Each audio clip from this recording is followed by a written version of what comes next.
আসসালামু আলাইকুম। বাংলার সংবাদে সবাইকে স্বাগত জানাচ্ছি। আমি নাইম ফাথুম মুবিন। সংবাদ শিরোনাম জানিয়ে দেব আমাদের হাতে থাকা সর্বশেষ গুরুত্বপূর্ণ সব থেকে তাজা আপডেট আন্তর্জাতিক সংবাদ। প্রথমেই জানিয়ে দেব ওমান উপসাগরে মার্কিন যুদ্ধজাহাজে ইরানের ভয়াবহ ক্ষেপণাস্ত্র হামলা।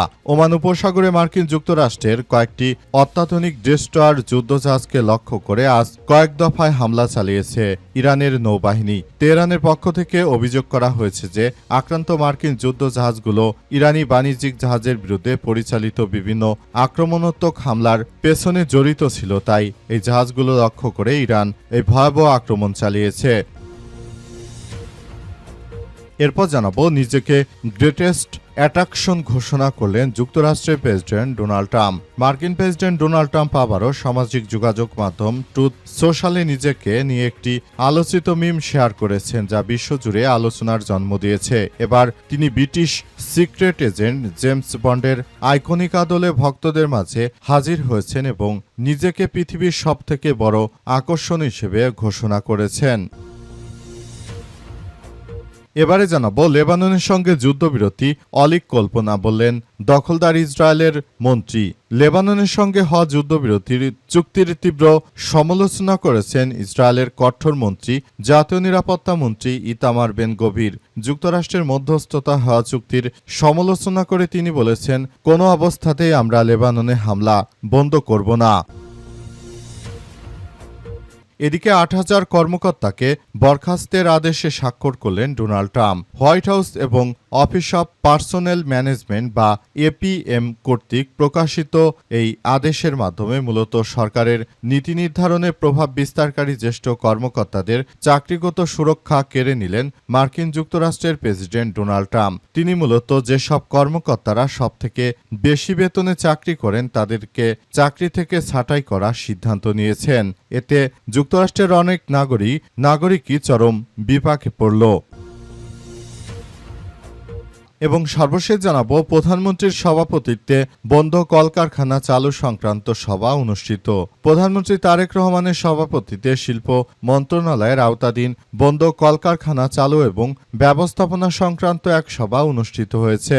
আজ সচিবালয় মন্ত্রিপরিষদ বিভাগে এই সভা অনুষ্ঠিত হয়। প্রধানমন্ত্রীর ডেপুটি প্রেস সচিব জাহিদুল ইসলাম রনি এই তথ্য নিশ্চিত করেছেন। প্রিয় দর্শক, এতক্ষণ শুনছিলেন সংবাদ শিরোনাম, এবারে বিস্তারিত। তবে তার আগে বন্ধুরা অনুরোধ থাকবে এই সংবাদটিতে একটি লাইক দিন। এই চ্যানেলে আপনি নতুন হয়ে থাকলে আমাদের সংবাদটি দেখতে দেখতে চ্যানেলটি সাবস্ক্রাইব করে রাখুন। কমেন্ট করে বন্ধুরা আপনার মূল্যবান মতামত জানিয়ে দিন আপনি বিশ্বের কোন দেশ থেকে বা বাংলাদেশের কোন স্থান থেকে আমাদের সংবাদটি দেখছেন এবং শুনছেন। আর বন্ধুরা সংবাদটি আপনার সোশ্যাল মিডিয়া ফেসবুকে শেয়ার করে বন্ধুদেরও দেখার সুযোগ করে দিন। আর বন্ধুরা আজকের সংবাদ সম্পর্কে আপনার মূল্যবান মতামত কমেন্ট বক্সে কমেন্ট করে জানিয়ে দিন। গাজা যুদ্ধে আপনি যদি নিরীহ ফিলিস্তিনিদের ভালোবেসে থাকেন বন্ধুরা কমেন্টে ইয়েস লিখে পুরো বিশ্বকে আমাদের এই তাজা আপডেট সংবাদটি দেখার সুযোগ করে দিন। এবারে বিস্তারিত। লেবাননের সঙ্গে যুদ্ধবিরতি অলীক কল্পনা, বললেন ইসরায়েলের মন্ত্রী। লেবাননের সঙ্গে হওয়া যুদ্ধবিরতি চুক্তির তীব্র সমালোচনা করেছেন ইসরায়েলের কঠোরপন্থী জাতীয় নিরাপত্তা মন্ত্রী ইতামার বেন গভির। যুক্তরাষ্ট্রের মধ্যস্থতায় হওয়া চুক্তির আলোচনা করে তিনি বলেছেন যে কোনো উপদেষ্টা প্রধানমন্ত্রী নেতানিয়াহুকে ভুল সিদ্ধান্তের দিকে ঠেলে দিচ্ছেন। আমরা লেবাননের সঙ্গে কোনো ধরনের যুদ্ধবিরতি করতে চাই না বলে উল্লেখ করেছেন তিনি আরও জানান যে আমরা চাই এমন কিছু যাতে করে ভবিষ্যতে আসলে লেবানন কোনোভাবেই আসলে ঘুরে দাঁড়াতে যাতে না পারে এমন কিছু করতে চাইছেন তারা।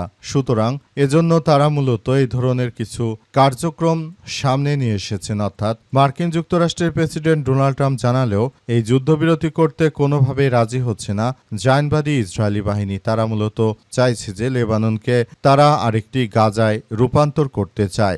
গাজায় যেমন নিরীহ অসংখ্য মানুষকে প্রতিনিয়ত তারা আক্রমণ এবং হয়রানি করে অনেক মানুষকে তারা হত্যা করেছে। সুতরাং এবার বিষয়গুলোকে তারা সেভাবেই দেখছে। তারা মূলত ভবিষ্যতেও এই ধরনের কিছু কার্যক্রম করতে চাইছে, যেখানে দেখা যাচ্ছে যে এই জায়নবাদী সন্ত্রাসীরা তারা মূলত এই ধরনের কিছু সন্ত্রাসী কার্যক্রম চালিয়ে মূলত তারা লেবাননকে একটি বিচ্ছিন্ন রাষ্ট্র হিসেবে ঘোষণা করে তারপর লেবাননের ধ্বংস করতে চায় এই জায়নবাদী সন্ত্রাসীরা। এদের বিরুদ্ধে এখনই মুসলিম বিশ্বকে এক হয়ে কাজ করতে হবে। যদি মুসলিম বিশ্বগুলো এখনো জায়নবাদী সন্ত্রাসীদের বিরুদ্ধে কোনো কার্যকর পদক্ষেপ গ্রহণ করতে না পারে, ভবিষ্যতে এটি মুসলিমদের জন্য অনেক বড় এক বিপর্যয়কর পরিস্থিতি অপেক্ষা করছে। ওমান উপসাগরে মার্কিন যুদ্ধজাহাজে ইরানের ভয়াবহ হামলা।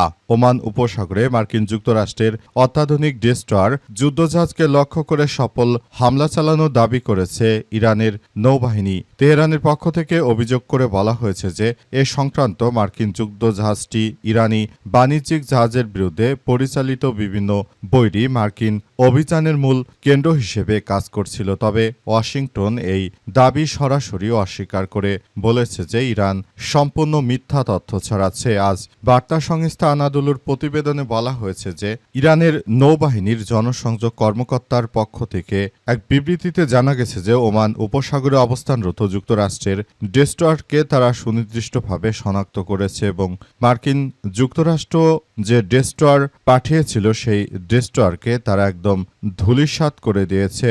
মার্কিন যুক্তরাষ্ট্র যে ডেস্ট্রয়ারকে পাঠিয়েছিল সেই ডেস্ট্রয়ারকে তারা সেখান থেকে সরিয়ে দিতে বাধ্য হয়েছে। অর্থাৎ ইরানের হামলায় মার্কিন যুক্তরাষ্ট্রের এই ডেস্ট্রয়ারটি একদম ধ্বংসস্তূপে পরিণত হয়েছে। এরপরই সেখান থেকে মার্কিন যুক্তরাষ্ট্রের ওই ডেস্ট্রয়ারটি কোনো মতে প্রাণ নিয়ে ইরানের হাত থেকে শেষ রক্ষা হয়েছে।